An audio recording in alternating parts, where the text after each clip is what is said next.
ఆంధ్రప్రదేశ్లో విద్యుత్ కోతలకు రంగం సిద్ధమైంది. రానున్న రోజుల్లో నిర్ణీత వేళల్లో విద్యుత్ కోతలు అనివార్యంగా మారే బొగ్గు కొరత, విద్యుత్ కంపెనీలకు గుట్టలా పేరుకుపోయిన బకాయిల కారణంగా జగన్ సర్కార్ ఈ వేసవిలో రాష్ట్రంలో గంటల తరబడి విద్యుత్ కోతలు విధించక తప్పని అనివార్య పరిస్థితి ఏర్పడింది. విశ్వసనీయ సమాచారం మేరకు గ్రామాల్లో రోజుకు 8 గంటలు, పట్టణాలలో 6 గంటల విద్యుత్ కోతకు అధికారులు ఇప్పటికే షెడ్యూల్ రూపొందించారు. బొగ్గు, విద్యుత్ కంపెనీలకు రాష్ట్రంలోని జగన్ ప్రభుత్వ బకాయిలు 35,000 కోట్ల రూపాయలకు పైగా పేరుకుపోయాయి. దీంతో బొగ్గు కొనుగోళ్లు నిలిచిపోయాయి. అంతేకాకుండా హైడ్రో, సౌర విద్యుత్ కంపెనీలకు జగన్ సర్కార్ 18,000 కోట్లకు పైగా బకాయి పడింది.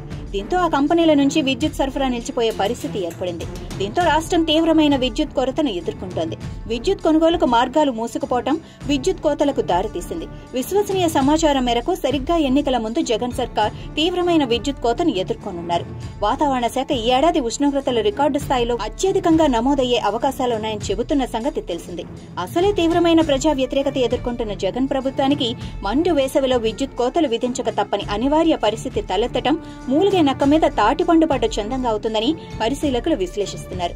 రాష్ట్రంలో పవర్ కట్స్ కారణంగా జగన్ పవర్ కట్ అయిపోక తప్పదని అంటున్నారు.